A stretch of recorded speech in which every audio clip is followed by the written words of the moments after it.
Okay, we have 3 years worth of balance sheets for a company. We have the years 2010, 2011, and 2012, and we're supposed to put together common size percentage statements. And all this means is we're going to take each of these individual numbers like cash, accounts receivable, merchandise inventory, prepaid expenses, and plant assets, and we're going to divide these by total assets. The same thing down here. We're going to divide these accounts payable, long-term notes, common stock, and retained earnings. We're going to divide these by total liabilities and equity, which really are the same thing as the total assets for each of the years. So for 2010, it looks like this.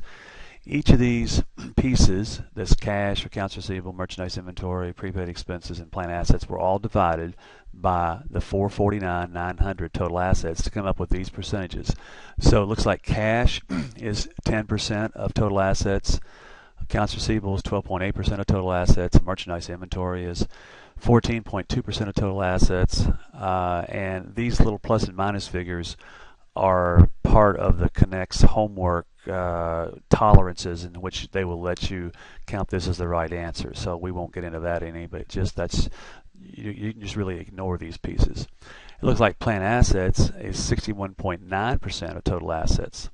Now you get down to the bottom, and it looks like liabilities and equity. We've got accounts payable is 13.2% of total liabilities and equity.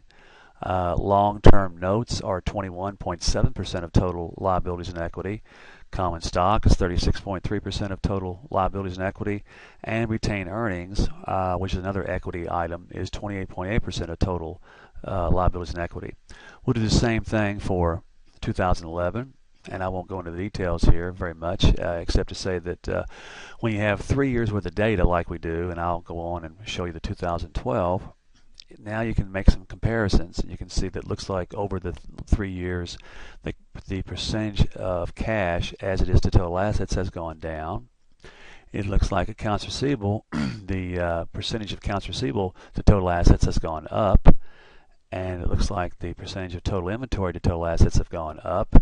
And you don't know if these are bad or not, because there's a certain amount of inventory you want and a certain amount of receivables you want. But it looks like if they keep going this way, then you could have too many receivables, and possibly sometime in the future you could have too much inventory.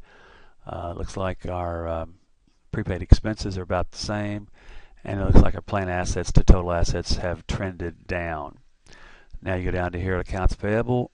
Looks like our accounts payable has been trending up, and that might be significant. It's hard to say, but it looks like it's almost double what it was back in 2010, so that could be a bad situation there. It looks like the long-term debt has been, as a percentage of total liabilities and equity, has been trending down. Common stock has been, again, trending down also, and it looks like retained earnings have been roughly about the same.